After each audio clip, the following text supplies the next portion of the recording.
let it bang, bang. Okay, welcome back to my channel which is named as Ayodhya प्रवीला। और आज का जो ये सेशन है वो क्लास 10 स्टूडेंट्स के लिए है और बायोलॉजी का जो पहला चैप्टर है आपका जिसका नाम है लाइफ प्रोसेसेस और लाइफ प्रोसेसेस का ये लेक्चर फर्स्ट है। सबसे पहले ये पूरे के पूरे चैप्टर को पढ़ाने से पहले या फिर हर एक चीज समझाने से पहले मैं तुझे एक बातें हैं जो मैं क्लियर करना चाहता हूँ और वो ये है कि मैं सिर्फ और सिर्फ तुझे समझाऊंगा ही नहीं बल्कि मैं नोट्स भी तुम्हारा तैयार करवाते चलूंगा और मैं सिर्फ और सिर्फ लिखाऊंगा ही नहीं बल्कि मैं समझाते भी चलूंगा तुझे। तो मेरा समझाना और तुम्हारा नोट्स तैयार हो जाए अच्छे तरीके से यही मैं चाहता हूँ। क्लियर है? नहीं, मुझे पता है कि कई स्टूडेंट को देखता हूँ जिन्हें सिर्फ और सिर्फ देखना अच्छा लगता है, सुनाना अच्छा लगता है, यानी कि नोट्स नहीं बनाते हैं। कोई बात नहीं, वो आपका चॉइस है, बट मैं यहाँ पे नोट्स भी लिखाऊंगा और मैं तुझे समझाऊंगा। तो आओ चलो शुरू करते हैं ये chapter life process. Life processes में सबसे पहले मैं तुझे इंट्रोडक्शन दूंगा कि लाइफ प्रोसेस में आखिर पढ़ना है तो है क्या। Let's get about the introduction. My self A Raj. Clear है? खैर एनीवेज आओ चलो देखते हैं कि क्या क्या मैं लाइफ प्रोसेसेस में पढ़ूंगा। समझ गए? ओके। और उससे पहले मैं तुझे बतला दूं मेरे पास ये जो बुक्स है एस चांद का है और मैं इसी बुक से हर एक टॉपिक को मैं डील करूंगा और हर एक चीज को मैं लिखाऊंगा भी। नहीं लिखाऊंगा नहीं, इससे हर एक चीज थोड़ा लिखाऊंगा। मेरे कहने का अर्थ है कि हर एक चीज समझाऊंगा, इसी से हर एक टॉपिक आपको करवा दूंगा। कुछ भी मैं टॉपिक छोड़ने वाला में से नहीं हूँ। एक एक चीज बहुत आसान सा भाषा में मैं आपको समझाने का प्रयास रहेगा मेरा और यही मैं चाहता भी। क्लियर है स्टूडेंट? और एनीवेज लेट्स गेट स्टार्ट। सबसे पहले इंट्रोडक्शन देते हैं कि क्या क्या पढ़ना है आपको। तो आइए इंट्रोडक्शन मैं लिखूं। किसका? मेरा इंट्रोडक्शन क्या रहेगा जी? मेरा इंट्रोडक्शन तो सबको पता है। खैर एनीवेज बहुत बड़ी बात है, मैं बातें करने टॉपिक के बारे में। ये इंट्रोडक्शन हो रहा है। ओके, सबसे पहले मैं तुझे बताता हूं इंट्रोडक्शन में जो पहला चीज है जिसके बारे में पढ़ना है और वो दिया हुआ है कैरेक्टरिस्टिक्स ऑफ लिविंग थिंग्स।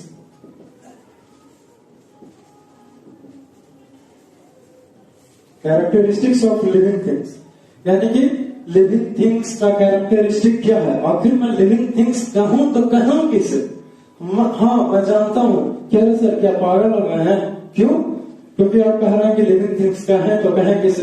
ये तो सबको पता कि लिविंग थिंग्स, लेकिन रुको जरा सब्र करो। ऐसा है कि लिविंग थिंग्स के कुछ तो गुण होंगे, कुछ तो लक्षण होंगे। आखिरकार वो लक्षण कुछ क्राइटेरिया होना चाहिए डिसाइड करने के लिए। जैसे कि मैं इसे मार्कर क्यों कर रहा हूं? क्योंकि ये असल में मार्कर है जिससे मैं व्हाइट बोर्ड पर लिख सकता हूँ, इसीलिए कर रहा हूँ। उसी प्रकार से मैं इसको गुण के बारे में बताऊंगा अभी क्यों कारण है, कॉजेज है। ऑलराइट, जो सेकेंड टर्म है वो है आपका life processes. Life processes, life processes में मैं तुझे बतलाएगा कि ये लाइफ प्रोसेसेस किसे कहते हैं, व्हाट इज लाइफ प्रोसेसेस और लाइफ प्रोसेसेस आखिर चलना जरूरी क्यों है। क्लियर है? जो थर्ड है उसका नाम है न्यूट्रिशन। न्यूट्रिशन के बारे में, न्यूट्रिशन में मैं तुझे बहुत सारी चीजें बताऊंगा कि आखिर न्यूट्रिशन कितने टाइप्स का होता है, चाहे जो कुछ भी हो, कि हम लोगों को न्यूट्रिशन जरूरी क्यों है, क्यों हम लोग न्यूट्रिशन ले। क्या ऐसा नहीं हो सकता कि बिना न्यूट्रिशन करा ले? क्यों जरूरी है? तो वो भी मैं चीजें डिस्कस करूंगा। डोंट वरी, रिलैक्स, बस बने रहिए। जो फोर्थ है वो आपका रिस्पायरेशन दिया हुआ। रिस्पायरेशन, तो मैं तुझे बतलाएगा कि रिस्पायरेशन होता क्या है, व्हाट इज रिस्पायरेशन। रिस्पायरेशन हम लोग क्यों कर रहे हैं, आखिर इसका जरूरत क्या है रिस्पायरेशन का। Are you getting my point? Yes sir. Anyways जो फिफ्थ नंबर पॉइंट है वो है ट्रांसपोर्ट। ट्रांसपोर्ट सर ये ट्रांसपोर्ट क्या है? ऐसा है, एक बात बताओ जी, हमें कहीं जाना होता है तो ट्रांसपोर्ट की आवश्यकता पड़ता है। जैसे अभी तुम कहीं भी बैठे हुए हो और तुम्हारे, कल्पना करो कि 10 किलोमीटर आगे कोई बाजार हो या फिर कोई इंतजार कर रहा हो, एनीवेज मुझे उसे लेना देना नहीं है, तो क्यों बोलते हैं? बस बोल देता हूं, खैर तो अब जाइएगा कि नहीं? कैसे? पैदल? कब तक चलोगे? मर ही जाओगे पैदल। हाँ पता है सर आपको, शक, मुझे शक नहीं है आपका कि आप पैदल नहीं जा सकते। 1000 किलोमीटर तक जा सकते हैं, दिन रात जा सकते हैं, जब तक जिंदा रहेंगे जब तक जाएगा। लेकिन मैं उसकी बात नहीं कर रहा ना, मैं तुझे बतला रहा हूँ कि माध्यम चाहिए, व्हीकल्स वगैरह उसी प्रकार से। हाँ सर, तो ये ट्रांसपोर्ट उसी प्रकार से है। जैसे कि मैं तो खा रहा हूँ यहाँ, तो जो न्यूट्रिशन है हर एक जगह पहुंचाने के लिए हमारे बॉडी में, हमारे शरीर में एक मीडियम चाहिए ना, एक जगह से दूसरे जगह जाने के लिए। वो कैसे संभव है? तो वो भी मैं चर्चा करूंगा, उसे भी मैं बताऊंगा। ये 5th नंबर पॉइंट, जो 6 है वो आपका दिया हुआ एक्सक्रीशन के बारे में। एक्सक्रीशन के बारे में सर, ये एक्सक्रीशन क्या? ये किसी भी चीज का निर्माण होता है फैक्ट्री में या फिर घर में ही तो खाना बनता है किचन में, तो कुछ ना कुछ तो खराब चीज रह ही जाता है। जैसे कि बर्तन गंदा हो गया तो उसे मांजना होता है, उसी प्रकार से फिर खाया हुआ जूठा रह गया उसे फेंकना होता है। उसी प्रकार से जो कुछ भी तुम खाते हो, आपका बॉडी गेन करता है, भोजन को एक्सेप्ट करता है, उसका न्यूट्रिशन तो मिल गया आपको, लेकिन बच्चा को चाह बेस्ट प्रोडक्ट उसे भी बाहर निकालना होगा। तो उसकी भी चर्चा मैं करूंगा, तुझे बतलाऊंगा। Just relax. एनीवेज 7 नंबर में दिया हुआ control and coordination.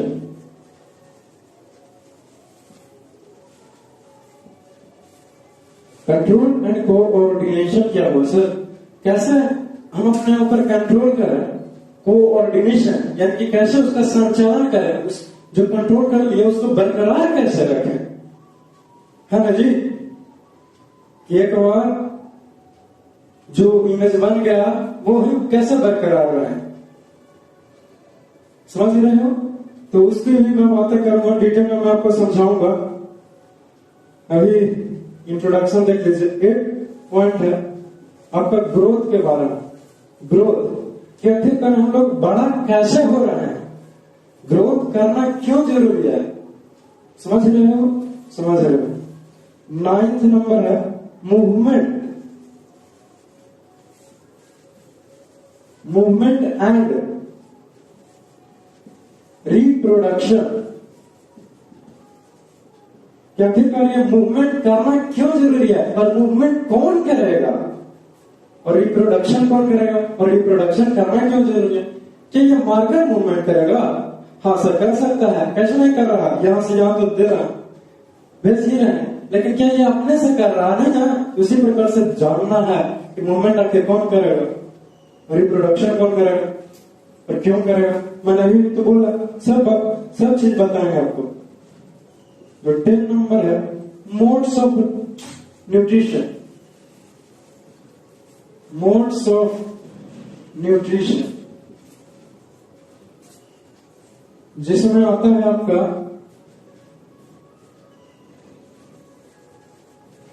Autotrophic. Autotrophic दूसरे का नाम है हेटेरोट्रॉपिक।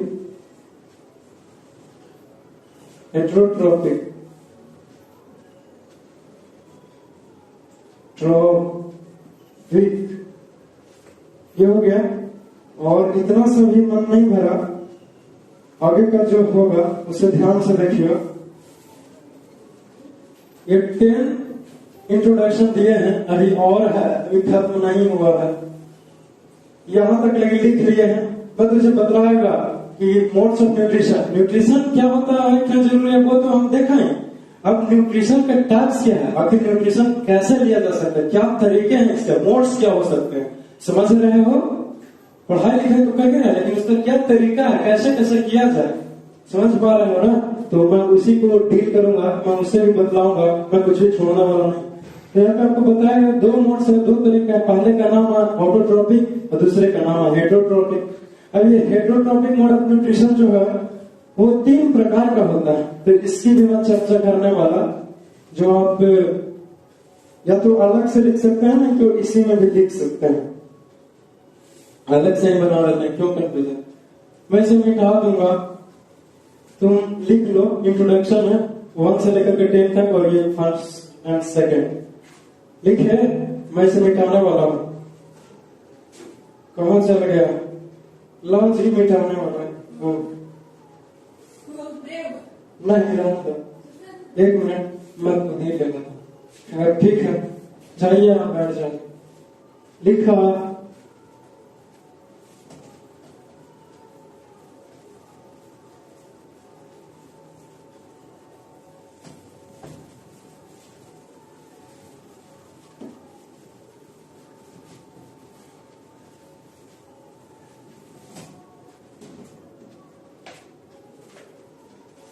इतनी सारी बातें हो गई।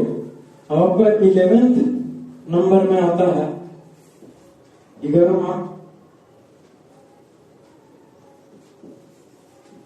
Types of heterotrophic nutrition. Types of heterotrophic nutrition.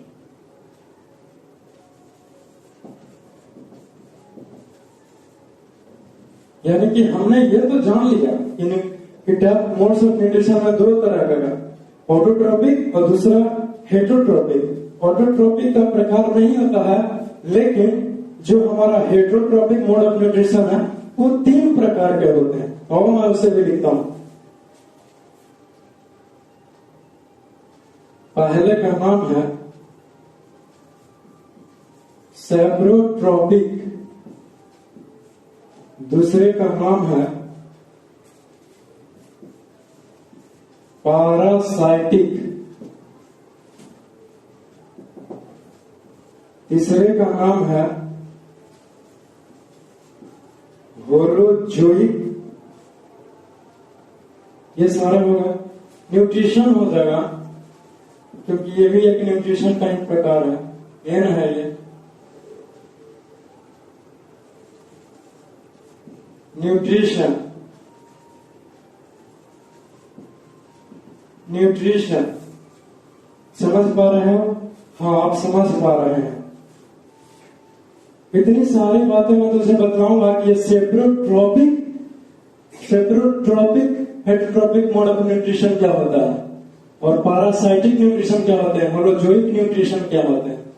हर एक चीज मैं डील करूंगा, मैं कुछ भी नहीं छोड़ूंगा। इसीलिए तो इंट्रोडक्शन आपको दिखा रहा हूं कि क्या क्या आपको पढ़ाऊंगा, क्या क्या मैं बतलाऊंगा।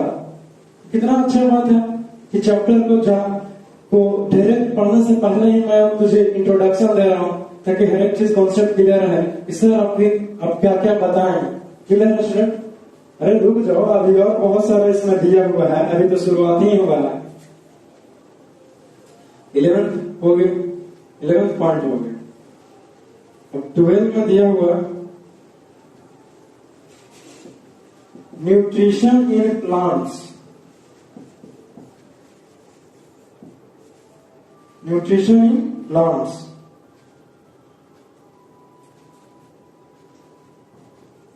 ये प्लांट्स जो हैं वो न्यूट्रिशन करते तो हैं, क्योंकि प्लांट्स को भी न्यूट्रिशन चाहिए ना।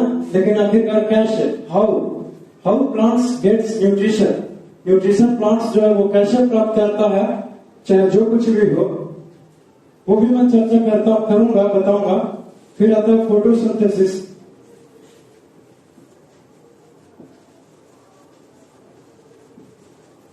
ये मैं बताऊंगा तुझे कि ये फोटोसिंथेसिस क्या प्रक्रिया है। फोटोसिंथेसिस कहें तो कहें किसे, what do you understand by photosynthesis. खैर एनीवेज, जैसे आप चाहें क्वेश्चन एराइज कर सकते हैं, नो प्रॉब्लम। अब कंडीशंस नेसेसरी फॉर फोटोसिंथेसिस, यानी कि क्या क्या कंडीशन है, क्या क्या शर्त है इस चीज के लिए, ये फोटोसिंथेसिस के लिए होने के लिए, यानी कि किसी भी चीज को होने के पीछे कोई मकसद रहता है, ऐसा नहीं हो जाता है। उसी प्रकार से यह फोटोसिंथेसिस प्लांट्स में होता है, प्रक्रिया चलता है, क्यों हो रहा है, किसके लिए हो रहा है, क्या क्या चीजें की जरूरत पड़ने वाली है, आखिर क्या नहीं रहेगा तो नहीं होगा। मैं हर एक चीज बताऊंगा, सिखलाऊंगा, बस बने रहिए। 15th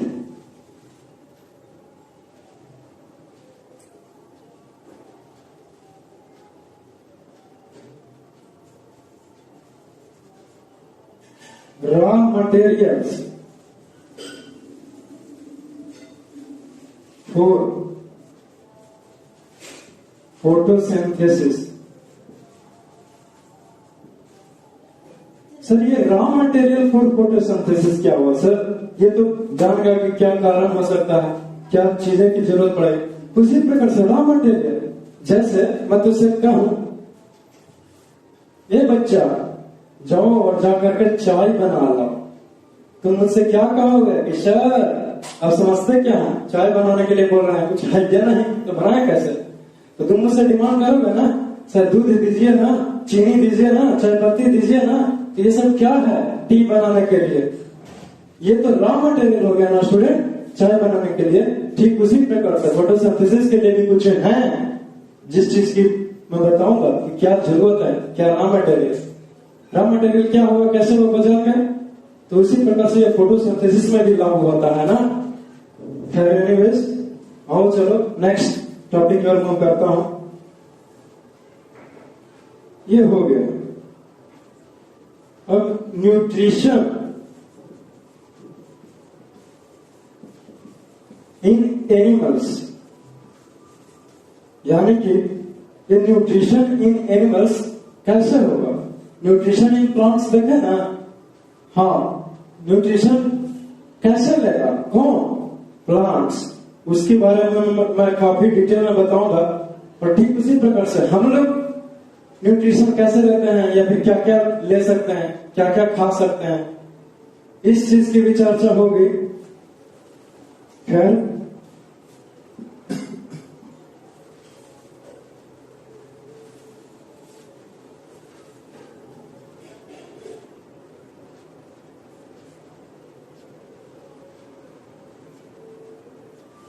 जैसे मैं हर्बीवोर्स क्या होता है, हर्बीवोर्स एनिमल कौन होता है, या फिर कार्निवोर्स एनिमल क्या होता है, और थर्ड में है ओमनिवोर्स, ओमनिवोर्स एनिमल किसे कहते हैं। क्लियर है, ये तीनों पॉइंट को मैं चर्चा करूंगा। खैर और भी कुछ इसके अंदर में है न्यूट्रिशन इन एनिमल्स में। ओके 17 पॉइंट में आ रही है, जिसमें आपको सिखाया गया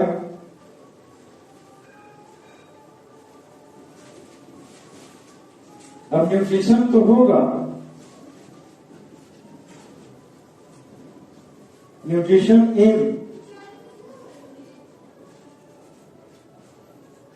सिंपल ऑर्गेनिज्म, जैसे मैं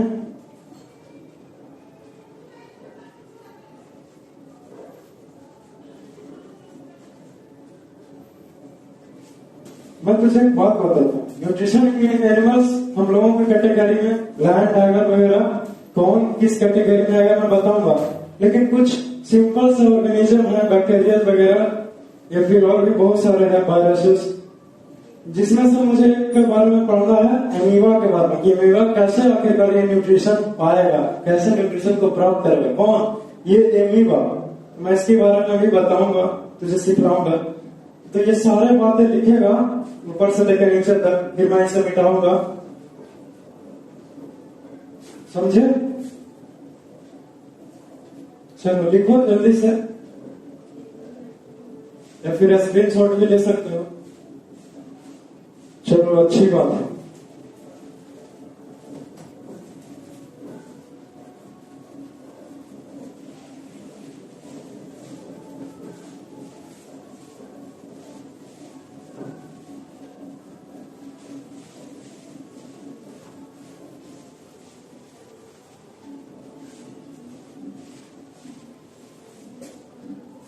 खैर एनीवेज ये बात क्लियर हो गई।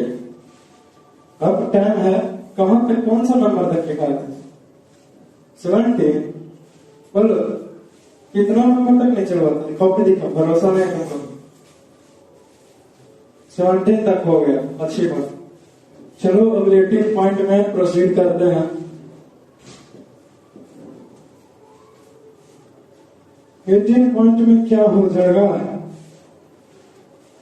फिर से न्यूट्रिशन। ओके स्टूडेंट्स, आओ 18 नंबर में देखते हैं न्यूट्रिशन इन किसमें होने जा रहा है।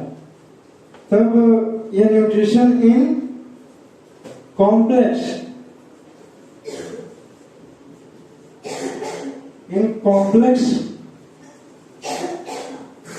Multi cellular. क्या हो गया? तबियत खराब है जी? खैर कोई बात नहीं। Nutrition in complex multi cellular animals के बारे में जाना है। सिंपल ऑर्गेनिजम्स के बारे में तो पढ़ लिया कि अमीबा है जो कैसे करेगा, लेकिन जो जिसका शरीर बॉडी स्ट्रक्चर कुछ अलग है, कॉम्प्लेक्स है, जैसे उसके पास हर एक पार्टिकुलर ऑर्गन है, तब वो कैसे न्यूट्रिशन को प्राप्त करेगा, उसके क्या तरीका, उसकी भी बातें मैं करने वाला हूं। Just relax.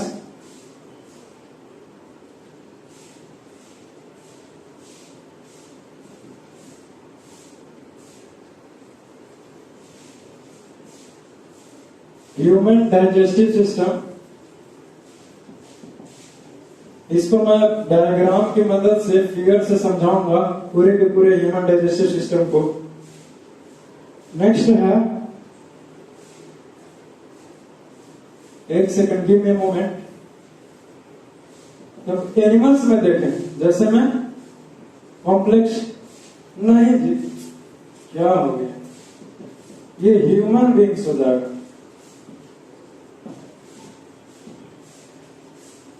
ह्यूमन बींग्स समझ गए ना? मल्टीसेलुलर एनिमल्स में ज्यादा कॉम्प्लेक्स हम लोगों को कैसे, ऐसे तो और भी है। बेसिकली ह्यूमन बींग्स के बारे में जानना है, हमारे शरीर के बारे में, आपके शरीर के बारे में बहुत इंटरेस्टिंग होने वाला है। 9th नंबर पर आता है ह्यूमन डाइजेस्टिव सिस्टम। अब इसका बारी आया, ह्यूमन डाइजेस्टिव सिस्टम। क्लियर है? अब ये 20 नंबर पॉइंट पर आता है डेंटल कैरेज। डेंटल कहां से लगे? स्पेलिंग क्यों बोल रहा है? डेंटल कैरेज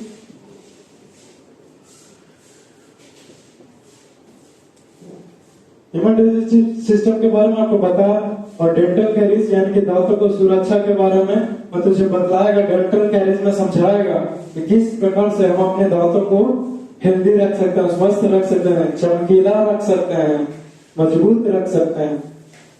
समझ रहे हो?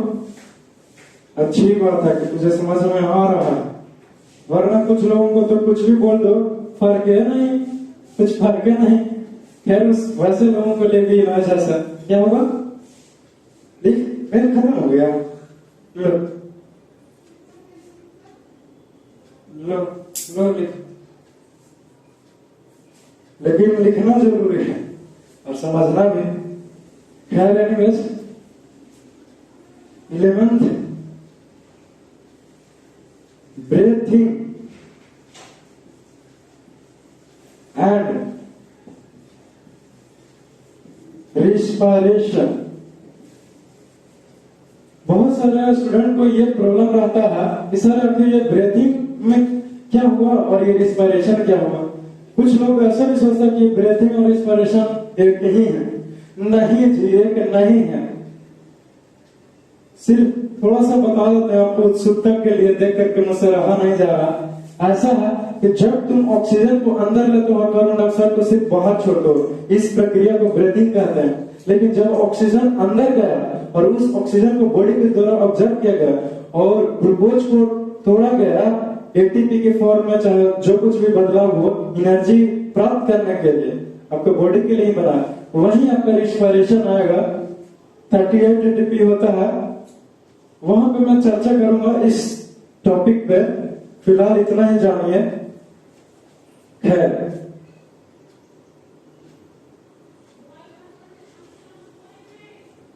ट्वेंटी 22 नंबर पर है हाउ एनर्जी रिलीज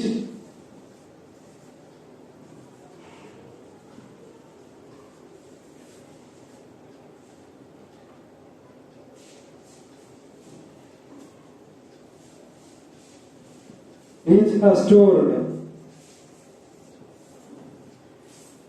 इसका कहने का अर्थ यह है एनर्जी जो है वो कैसे रिलीज होगा। हम लोगों को कभी कभी नहीं नोटिस किया, वो भूखे भी रह जाते हो फिर भी खूब ताकत मिलता है। आखिर ये राज क्या है? क्या बोला? जुनून। अरे वो अलग मैटर है कि तुम जुनून हो, साहसी हो, इसीलिए रहते हो, लेकिन ये अधूरा सच है ना स्टूडेंट।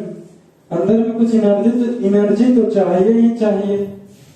अगर वर्क करना है तो खाया नहीं हो लेकिन फिर भी ताकत तो मिल रहा है। कैसे? हाउ? ऐसा है एनर्जी जो है वो स्टोर्ड था सर पहले से तुम्हारे बॉडी में। किस चीज के रूप में? एटीपी के फॉर्म में, या फिर और भी बहुत सारे तरीके हैं, मैं उसको चर्चा करूंगा, मैं बतलाऊंगा। नेक्स्ट आ जाइए, टाइप्स ऑफ रिस्पायरेशन। रिस्पायरेशन करने का क्या तरीका है, कैसे कैसे रिस्पायरेशन किया जा सकता है? बेसिकली दो ही है। पहले का नाम है एरोबिक रिस्पायरेशन। दूसरे का नाम है, बोलो क्या नाम है जी? एरोबिक हो तो एनारोबिक आएगा नेक्स्ट, और कैसे? Anaerobic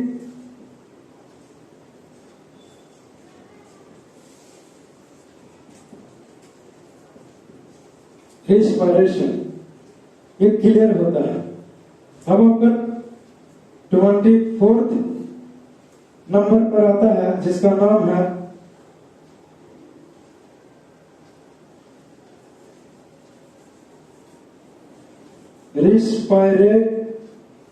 respiratory system.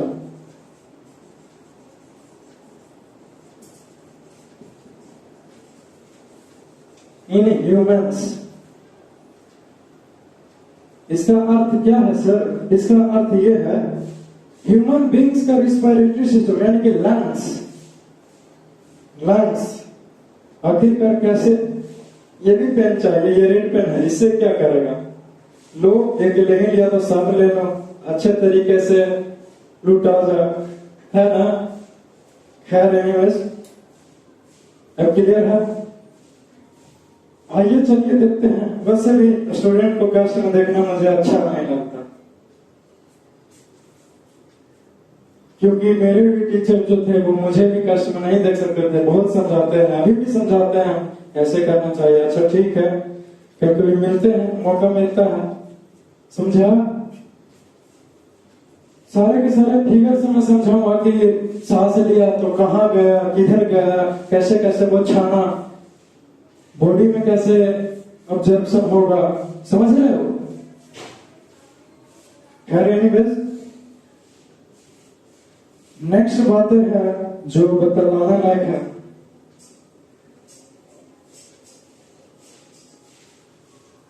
कहां चला गया?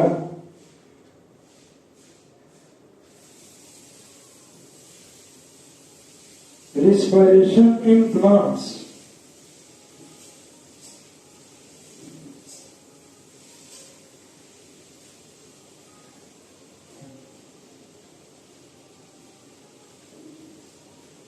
इससे पहले कोई दिक्कत नहीं है, मैं इसे एक्सप्लेन कर दिया हूं, बट इससे पहले जो पढ़ना है मैं उसको लिखाना उचित समझता हूं।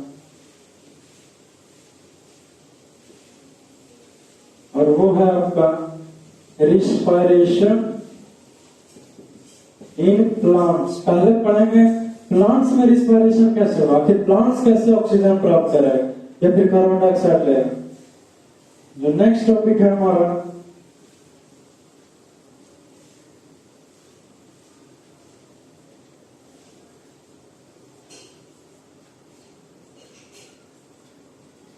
वो है रिस्पायरेशन इन ह्यूमंस। और कहने का अर्थ क्या है, ह्यूमन बींग्स कैसे रिस्पायरेशन करता है, कैसे सांस लेता है, वो सारी बातें मैं तुझे बताऊंगा।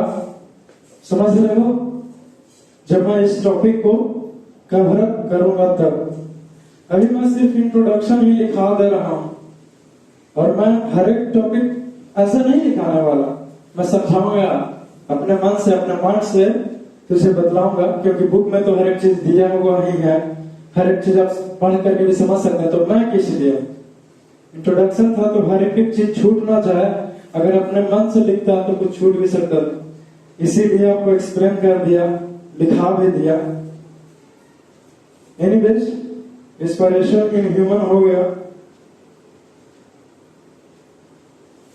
अब आता है आपका जिसका नाम है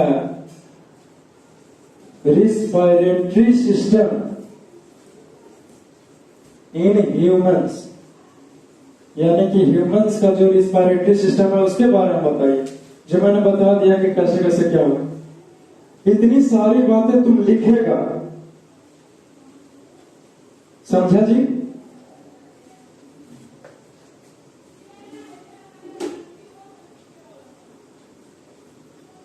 अच्छी बात है।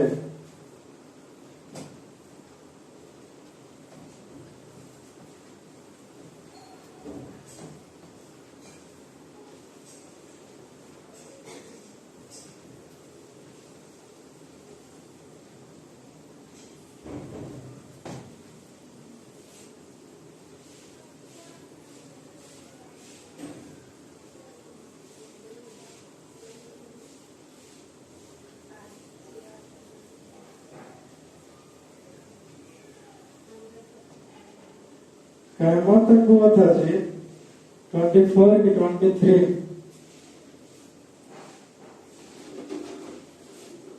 26 की 25 है, याद है? छोड़ा 26 तक हो गया। चलो ठीक है। नेक्स्ट इंट्रोडक्शन जिसको मैं एक्सप्लेन करूंगा और पढ़ाऊंगा, जिसका नाम है 26 तक हुआ था, ठीक है? 27 आ जाइए।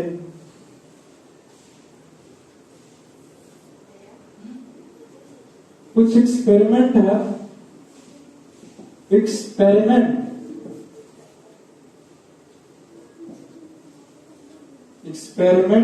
To show that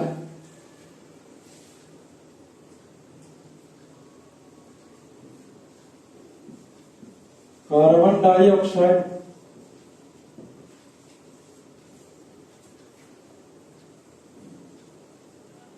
is produced during कब? रिस्पायरेशन के समय।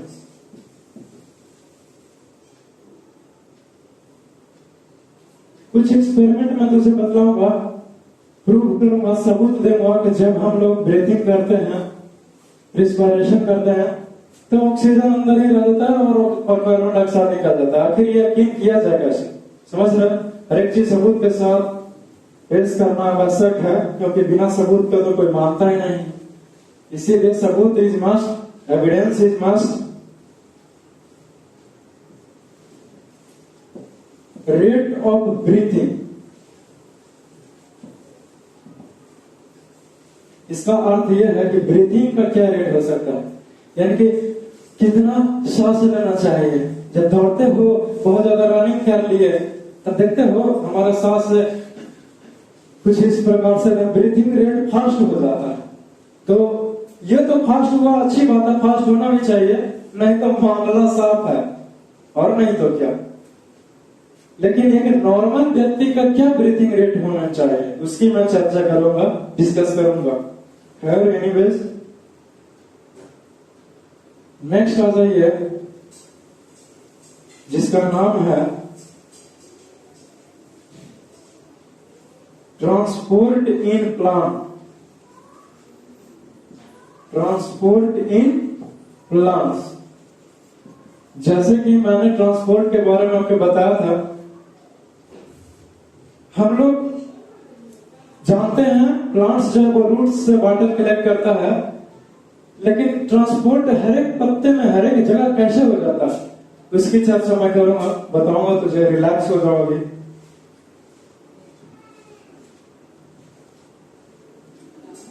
जैसे मैं जाइलम के बारे में बतलाऊंगा कि जाइलम किसे कहते हैं, और फ्लोएम के बारे में बतलाऊंगा, व्हाट इज फ्लोएम। जो नेक्स्ट टॉपिक आता है उसका नाम है ब्लड एंड इट्स कंपोनेंट्स। मेरे कहने का अर्थ यह है ना कि ये ब्लड क्या चीज से बना है, ब्लड, व्हाट इज ब्लड, या फिर इसका क्या क्या कंपोनेंट है, मेन कंपोनेंट क्या है ब्लड का, समझ रहे हो? समझ रहे हो? आवाज है नेक्स्ट टॉपिक की ओर।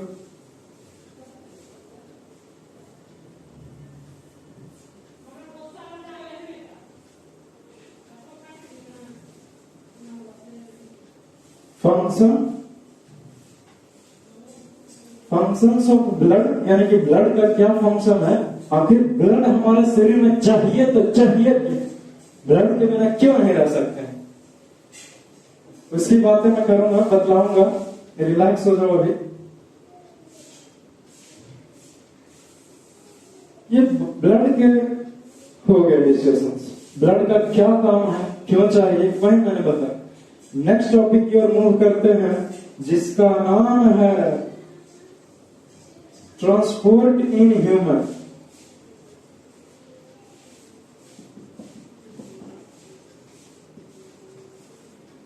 ह्यूमंस में ट्रांसपोर्ट की क्रिया कैसे हुई, जैसे मैं पहले चर्चा किया था, उसके बारे में डिटेल में मैं तुझे समझाऊंगा।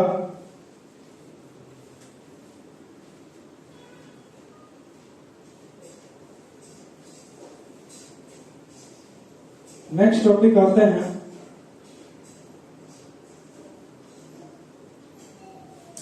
जैसे मैं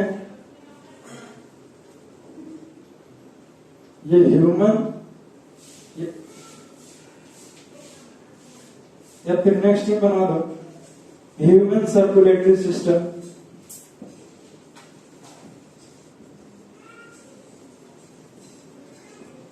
what is human circulatory system, मैं तुझे फिगर से बताऊंगा कि कैसे ये क्रिया चल रहा है पूरा ट्रांसपोर्ट का, समझ रहे हो? नेक्स्ट टॉपिक की ओर मैं मूव करता हूं, hearts, beats, heart beats and pulse.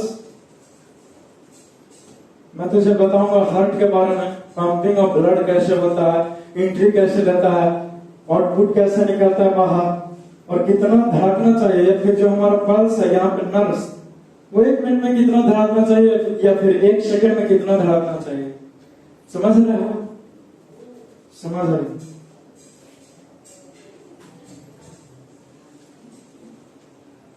Next topic है जिसका नाम है ब्लड प्रेशर।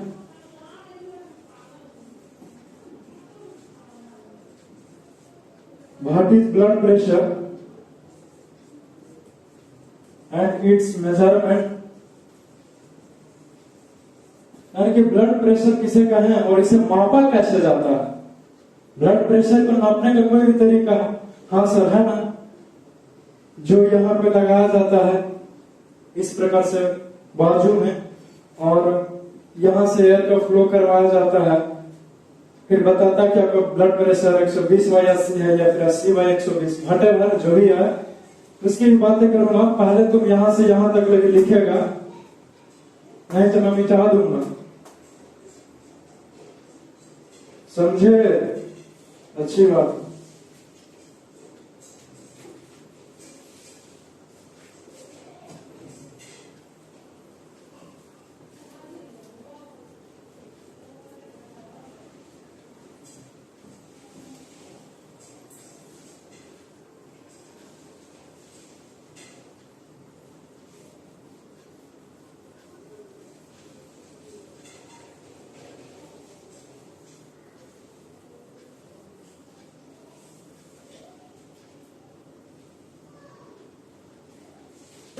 इतनी सारी बातें क्लियर हो गई। अब मैं नेक्स्ट टॉपिक की ओर मूव करता हूं। कहां तक हुआ था? कौन सा नंबर था? 34। ठीक है, 34 तक हो गया था। अब आता है 35। हाउ डू फूड, ऑक्सीजन,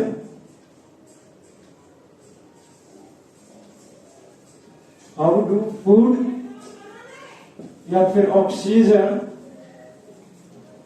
जो है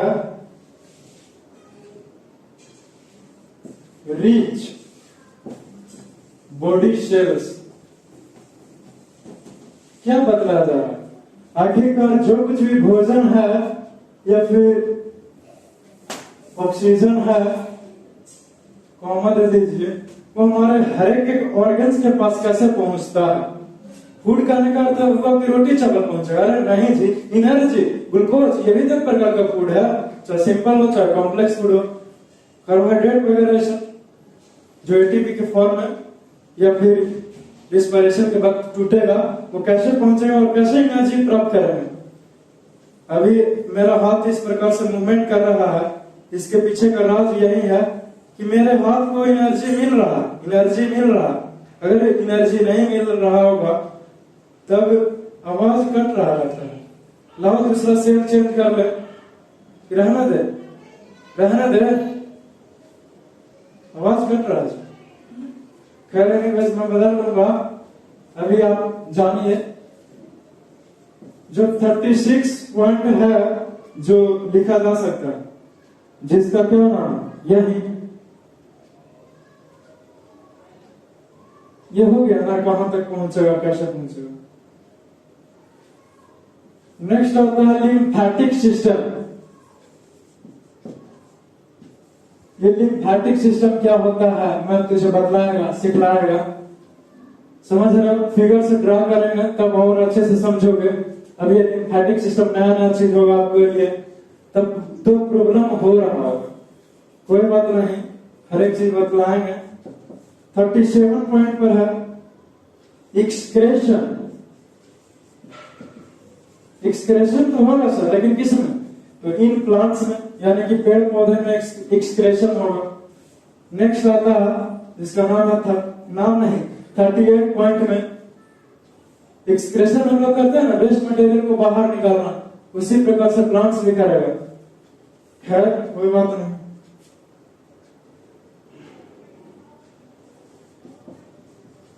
एक्सक्रेशन इन ह्यूमंस, प्लांट्स में जानेंगे तो ह्यूमंस में भी जानेंगे जी, ह्यूमन बींग्स अपना बेस्ट प्रोडक्ट्स कैसे बाहर। जो लास्ट रह गया किडनी फेलियर।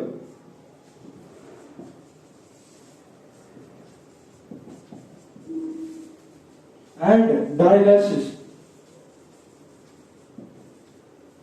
यानी कि किडनी कैसे फेल हो सकता है, या फिर किडनी फेल आखिर हुआ तो हुआ ही क्यों, इसकी बात मैं तुझे बतलाऊंगा, मैं चर्चा करूंगा। क्लियर है?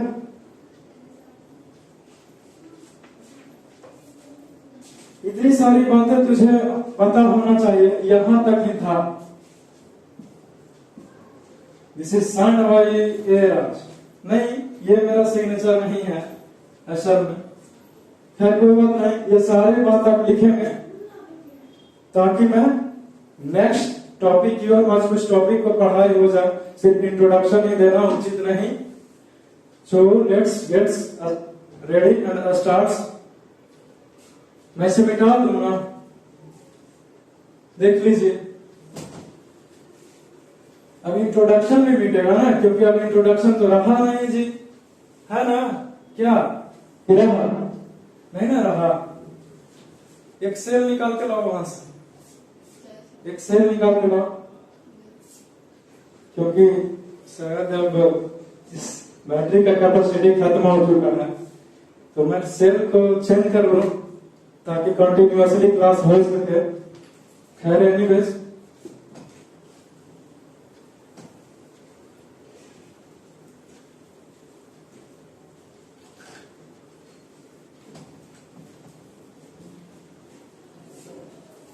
चलिए आज कुछ पढ़ाई हो जाए, है ना?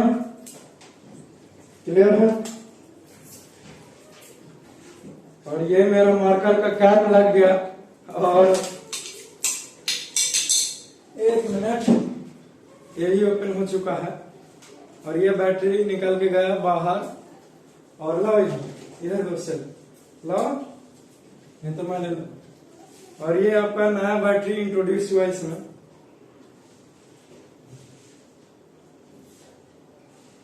प्लस इस तरह। हाँ अब सही है ना? लो लो इसे रख दो, अब सही है ना? ये स्टूडेंट बोलना चाहिए, हमें भी लग ही रहा था। अरे सर आपको तो बहुत कुछ लगता है, तो क्या हुआ? तो आ गए हम फिर से। अब सही है ना? हाँ सर अब तो सही है, डबल सही। चलो लिविंग थिंग्स के बारे में मैं चर्चा करता हूं। लिविंग थिंग्स यानी कि ये लिविंग थिंग्स आखिर है क्या, या फिर what is living things? Living things क्यों पता है मुझे सर कि आप जानते हैं, फिर भी लेकिन आपको जो टॉपिक में सिस्टमेटिक तरीके से प्रॉमिस किया है कि तुझे जरा सा भी मैं कष्ट नहीं आने दूंगा, और मैं हर एक बातें तुझे समझा दूंगा, और यही मैं चाहता भी। समझ रहे हो? समझते हो तो अच्छी बात है, समझना भी चाहिए। एनी हाउ लिविंग थिंग्स किसे कहते हैं?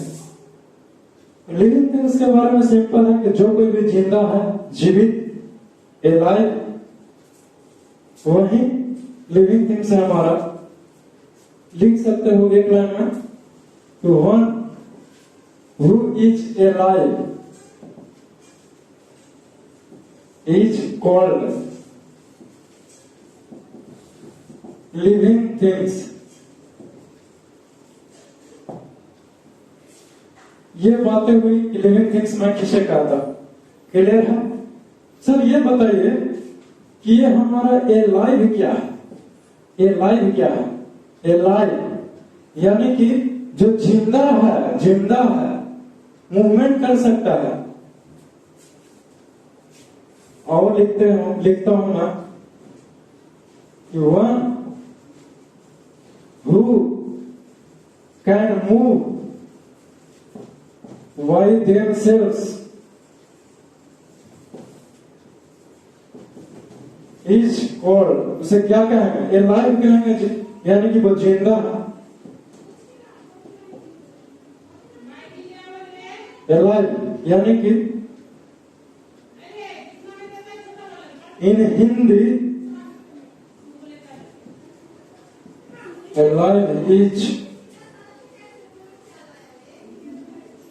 सेज एज जिंदा, यानी कि जो चीज जीवित है उसे ही हम लोग एलाइव करते हैं। मूवमेंट कर सकता है, मूव कर सकता है अपने से। लेकिन जानते हो राज की बात क्या है?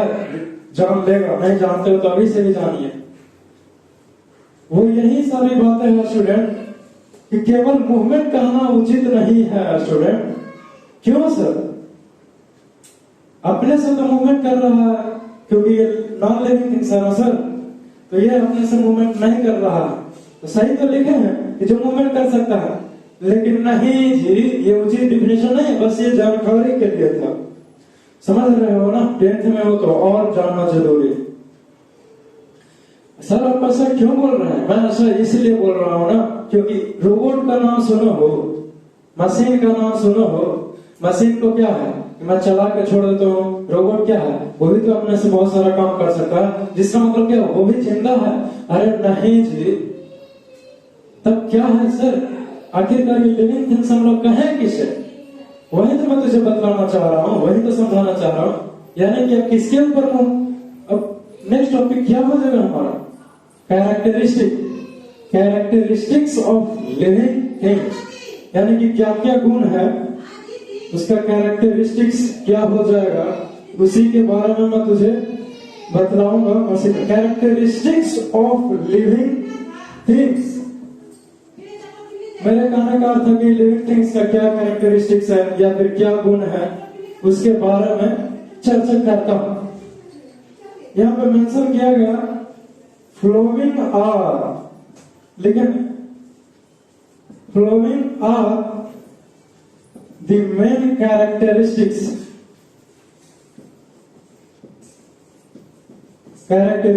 Of living things. मेरे कहने का अर्थ क्या है? आप जानना चाहते हैं कि सर आप भी जिंदा हैं, आप भी लिविंग थिंग्स है, लेकिन मैं नहीं मानता सर कि आप तो पढ़ा रहे हैं, मूवमेंट भी कर रहे हैं, लेकिन मैं नहीं मानता कि आप लिविंग थिंग्स है। लेकिन जब मैं लिविंग थिंग्स से कुछ कैरेक्टरिस्टिक लिखाऊंगा, उसके गुण के बारे में बताऊंगा, या फिर यूं कह सकता है कि प्रॉपर्टी के बारे में बताऊंगा, तब तो यकीन करोगे, तब तो मानोगे। हाँ सर, तब तो बिल्कुल मानेंगे। तब मानोगे तो तुम्हारा मजबूरी हो जाएगा ना जी, इसीलिए पहले से मौका मिल रहा है, मान लो, जान लो, सीख लो, लेकिन देख मत लो, क्योंकि दिन रात तो देख ही रहे हो। वो एक्टिविटी तुम भी कर रहा है, हम भी कर रहे हैं, इनफैक्ट हर एक व्यक्ति कर रहा है। क्यों? क्योंकि वो लिविंग थिंग्स है, और लिविंग थिंग्स का यही कैरेक्टरिस्टिक्स भी है। समझ में आता है? हाँ सर आता है। और चलो लिखता हूं मैं उसे। पहला है मूवमेंट। मूवमेंट करेगा, जो लिविंग थिंग्स है वो मूवमेंट कर सकता है अपने से, मूवमेंट बाय देमसेल्व्स, खुद से वो मूव कर सकता है देमसेल्व्स। दूसरा कैरेक्टरिस्टिक है ग्रोथ, या फिर ग्रोथ से पहले लिख सकता है कि न्यूट्रिशन करेगा। तीसरा आता है ग्रोथ,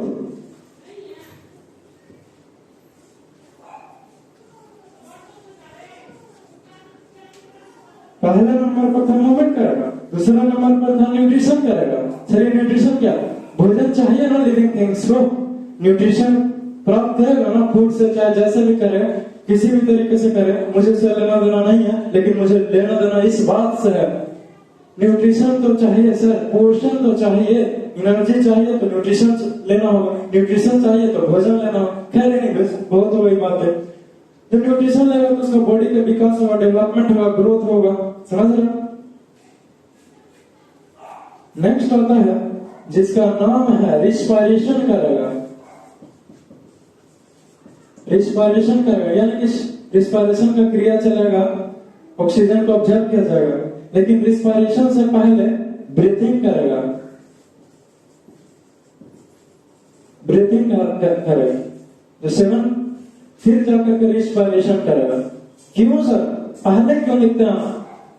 उसको पहले लिख देते हैं, इसको पीछे लिख देते हैं, तो क्या हो जाता है? ऐसा है, एक बात बताओ, पहले नीचे वाला सीढ़ी चढ़ेगा कि डायरेक्ट फर्स्ट फ्लोर का सीढ़ी चढ़ोगे? मुझे पता है सर, आप छलांग लगा दीजिएगा, आपके गुण पर कोई शक नहीं है मुझे, लेकिन तरीके से चलोगे ना। खैर एनीवेज, सिस्टम को भंग करना उचित नहीं। तब रिस्पायरेशन करेगा, रिस्पायरेशन करेगा, फिर रिप्रोडक्शन भी करेगा। ये छठा कैरेक्टरिस्टिक हुआ। और मैं यहां पे लिख देता हूं, ये 6 के बाद 5 के बाद मैं यहां पे लिख रहा हूं। 6 में है, ये क्या करेगा? Response to stimuli. समझ रहा है? रिस्पॉन्स टू स्टिमुली, ये फिर स्टिमुलस। ये स्टिमुलस क्या हुआ सर? स्टिमुलस कहने का अर्थ हुआ कि रिस्पॉन्स करेगा किसकी हो? फेवरेबल चीजें की हो। रिस्पॉन्स टू स्टिमुलस कहने का अर्थ ये है स्टूडेंट, जैसे कि मैं अभी यहाँ रह रहा हूँ या फिर किसी घर में ही रहता हूँ, क्यों रहता हूँ मैं घर में? ताकि मुझे धूप से बचाव हो सके, जानवरों से रक्षा हो सके, या और भी बहुत सारी चीजें हैं, फैक्टर्स है, एक सही क्लाइमेट मिल सके। क्योंकि बाहर का टेम्परेचर धूप में तो स्किन जलने लगेगा ना, क्योंकि मुझे पता है पेंट नरम मुलायम नाजुक सा, कलाइयों में लिखते लिखते दर्द हो जाता है, तब तो धूप में ही रहने का बात हो रहा है भाई। तब तो आपका चेहरा में निखार ही खत्म हो जाएगा, तो जो देखता है वो भी नहीं देखेगा। खैर एनीवेज, बहुत हो गई बात है। उसी को बोल रहा रिस्पॉन्स, यानी कि अच्छा मिल रहने में, सोने में एक बेड चाहिए सोने के लिए, तो वहां जा रहा हूं। फेवरेबल चीज तुम्हारे अनुसार वही वो रिस्पॉन्स करना। जैसे कोई प्लांट्स है तो प्लांट्स जो है वो रिस्पॉन्स टू स्टिमुलस करता है, यानी कि क्या सर, यही प्लांट्स जिधर सनलाइट जाएगा ना उधर ही बेंड कर जाएगा। इस प्रकार से कभी कभी तुम देखा हो कि कोई शीशम का पेड़ रहता है, कोई शीशम का पेड़ सामने खड़ा चला गया, खड़ा, हाँ जो समझ रहा है वो भी ये भी। खैर नहीं बस, तब कोई शीशम का पेड़ सामने ही नहीं रहता है, अच्छा सा लंबा सा खूबसूरत लगता है देखने। लेकिन कोई शीशम का पेड़ चाहे कोई भी हो, वो मूव कर जाता है, हल्का सा बेंड कर जाता है। कभी सोचने का प्रयास किया है कि आखिर ये बेंड हो क्यों रहा, क्यों मुड़ रहा है? पहले तो ऐसा नहीं था, लेकिन अब क्यों बदल रहा है? पहले तो ऐसा नहीं थे, लेकिन अब क्या कमी हो गई, ऐसा क्या हो गया? खैर एनीवेज, ये सब तो होते ही रहेगा। क्यों हुआ? लेकिन कारण है सनलाइट। जी हाँ, ये फिर लाइट, क्योंकि लाइट चाहिए भोजन बनाने के लिए प्लांट्स को, और सनलाइट उससे मिला एक तिरछा रास्ता से, इसीलिए वो तिरछा ही रास्ता को अपना लिया। जिधर से मिलेगा उधर ही अटैक कर देगा, लेकिन अटैक करेगा जरूर, रुकेगा तो नहीं। क्यों? क्योंकि रिस्पॉन्स टू स्टिमुलस करना है ना उससे, क्योंकि सनलाइट के बिना तो रह नहीं सकता, तो जो जिसके बिना रह नहीं सकता तो उसके लिए तो कुछ भी करेगा। इसीलिए ये जो प्लांट्स है वो मूव कर जाता है उसी की तरफ। चलो भाई, तुम जिधर मैं भी उधर है, हो जा टक्कर, किसमें कितना है दम। तो जब इतने सारे प्रॉपर्टी हुआ, इतने सारे कैरेक्टरिस्टिक हुआ, 6 तकरीबन मैंने बताया। और भी होगा सर? हाँ सर, हाँ सर। नाम है रिप्रोडक्शन, यानी कि रिप्रोडक्शन भी करेगा। प्लांट्स नहीं करता रिप्रोडक्शन, ऑफ कोर्स करता है। उसका बीज गिर गया, किसी भी तरीके से कर रहा है, नया प्लांट्स का निर्माण नहीं करेगा, सीड को रोक देगा। तो समझने के लिए, समझ रहे हैं? या फिर कोई भी पौधा रहता है, क्योंकि क्या होता है, उसको तोड़ करके टूटीपोटेंसी नेचर रहता है, यानी कि उसका नया सेल को जनरेट करने का जो कैपेसिटी हो, उसी का नाम है टूटीपोटेंसी, जो प्लांट्स में होता है। या फिर और भी स्टेम सेल जिसको बोलते हैं, उससे तोड़ करके गुलाब का फूल देखा है, कभी तोड़ करके रोक देगा तो एक नया गुलाब का फूल हो जाएगा। नहीं, क्लियर है ना? चल रहा ना जी, इधर देखो, हेलो, क्लियर है ना? अच्छी बात है, तो हो जाएगा। तो वही तो रिस्पॉन्स हुआ, रिप्रोडक्शन करता है हम लोग भी, आप लोग भी, है ना? जरूरी है बहुत। क्यों? आगे चर्चा करूंगा, बताऊंगा। ये लाइफ प्रोसेस चल रहा है, लाइफ प्रोसेस बहुत इंटरेस्टिंग चैप्टर है, और इसे ध्यान से समझना। बोर्ड में इससे क्वेश्चन रहेगा ही रहेगा, चाहे जे हो जाए। समझ रहे हो? चाहे किसी का दिल टूट के बिखर नहीं करना जाए, लेकिन इससे क्वेश्चन वो बोर्ड वाला छोड़ने वाला नहीं है, इसलिए ध्यान से पढ़ने का मौका मिल रहा है। जब रिप्रोडक्शन कर लिया सर, तो एक्सक्रेशन भी करेगा। नहीं, मैं इसे लास्ट में न्यूट्रिशन किया तो एक्सक्रेशन, ये रिप्रोडक्शन एक्सक्रेशन में कोई नाता नहीं है दूर दूर तक। लेकिन रिप्रोडक्शन एक कैरेक्टरिस्टिक हो, और एक्सक्रेशन यानी कि जो कुछ भी न्यूट्रिशन किया, खाया है, पिया है, वो बाहर निकलेगा। एक्सक्रेशन यानी कि वेस्ट मटेरियल तो अंदर रखेगा नहीं। जो भी टॉयलेट्स वगैरह ये सब हो गया, या फिर एनिमल एक्सक्रेटर, काऊ डंग वगैरह ये सब, तो काऊ के लिए तो बेस्ट है ना गोबर। उसी प्रकार से इतने सारे कैरेक्टरिस्टिक हुई जो मैं तुझे बतलाया, ये सारे के सारे गुण है इसका एक लिविंग थिंग्स का। इतने सारे गुण है, तो वही मैं कहूंगा कि फलाना आदमी या फिर फलाना चीज लिविंग थिंग्स है सर, वरना वो डेड बॉडी है, मरा के समान हो। अगर ये कोई भी लक्षण नहीं मिलता है तो वो मरा के समान। रिप्रोडक्शन प्लांट्स में, प्लांट्स पे आके अटका है कि रिप्रोडक्शन प्लांट्स नहीं करेगा, कहा नहीं करेगा। बर्डिंग इन हाइड्रा नहीं पढ़े हो, जो एक बर्ड निकाल जाता है उसको तोड़ करके एक नया बर्ड का निर्माण नहीं करता है। तब पीपल का पेड़ को उसमें से भी जब उसको जो फल होते हैं, जो कुछ भी गिरता है तो नया पेड़ नहीं लग जाएगा। तो वो भी तो हुआ। पता है मुझे कि तुम कहां कहां तक सोच सकते हो, चिंता कह रहा तो मेरे होते हुए कह रहे नहीं बस सर आप हमको एक बात बताइए, कैरेक्टरिस्टिक बताना जरूरी था क्या? क्या इसके बिना काम नहीं चल सकता? अरे किसी के बिना भी काम चल सकता है स्टूडेंट, यही राज की बात है जो जान लो। सर क्यों बताया थे? ऐसा है कि मूवमेंट सिर्फ कहना उचित नहीं है, क्योंकि हम लोग हैं लिविंग थिंग्स। आदमी बहुत बड़ा राक्षस होता है, हम लोग तुरंत मूवमेंट कर रहे हैं, तुरंत बाहर लेके आ रहे हैं, तुरंत नाचने लगे, कुछ भी कर रहे हैं। देखो अभी तो मैं मूवमेंट कर रहा हूं तुम्हारे सामने, लेकिन क्या सर यही प्लांट्स जो है वो तुरंत मूवमेंट करेगा, तुरंत ग्रोथ करेगा? अरे नहीं जी, उसको तो टाइम लगेगा ना। तो मूवमेंट के सहारे से कैसे हम डिसाइड कर लेंगे केवल अकेले मूवमेंट के सहारे से कि वो क्या कर रहा है? वो लिविंग थिंग्स है। इसीलिए ये सारे के सारे लक्षण भूल मैंने बताया, क्योंकि न्यूट्रिशन तो करेगा, पानी तो चाहिए। कोई नन्हा सा नाजुक सा पौधा उठाओ, उसको सनलाइट नहीं दो, वाटर नहीं डालो उसमें, वो सूख जाएगा ना। इसीलिए ये सारे चीज बताया गया आपको। क्योंकि मूवमेंट जो होता है वो बहुत स्लो होता है, बहुत फास्ट होता है। जैसे हम लोगों ने तुरंत मूवमेंट दिखा रहा है, लेकिन ये नेल्स का बढ़ना ये भी तक मूवमेंट करेगा अपने जगह पर से, लेकिन स्लो करेगा हेयर को बढ़ना। अभी तो भी मेरा हेयर छोटा है, मैं नेक्स्ट टाइम पक्का यहाँ तक बढ़ा लूंगा हेयर। आपसे कुछ छिपाऊंगा नहीं, जो कुछ भी रहेगा मैं बताने का प्रयास करूंगा, है ना? और नहीं तो क्या, फिर झाड़े में इस वजह से, समझे? अभी आप लोग भी झाड़ने में रखना चाहिए, चाहे कहीं स्कूल में पहुंचा कर झाड़ने में तो बाल रहना ही चाहिए। अगर स्कूल का गलती है, मैं ये नहीं कहता कि बाल बढ़ा रखे, लेकिन स्टूडेंट है 10th में हो या फिर उससे नीचे हो तो झाड़ने में रहना चाहिए। एकदम ज्यादा बड़ा नहीं, झुमकी नहीं कि ऐसे किए तो ऐसे आ गए, समझ रहे? वो रखिएगा जब कॉलेज में चला जाइएगा, बड़ा स्टूडेंट हो जाएगा तब। खैर नहीं बच, ये सारी बातें हो गई। आज की क्लास में मैं आपको यहीं पे छोड़ता हूँ, फिर से मिलते हैं नेक्स्ट क्लासेस में। तब तक के लिए जुड़े रहिए, बने रहिए, मुस्कुराते रहिए। Okay student, have a nice day, enjoy your day, best of luck.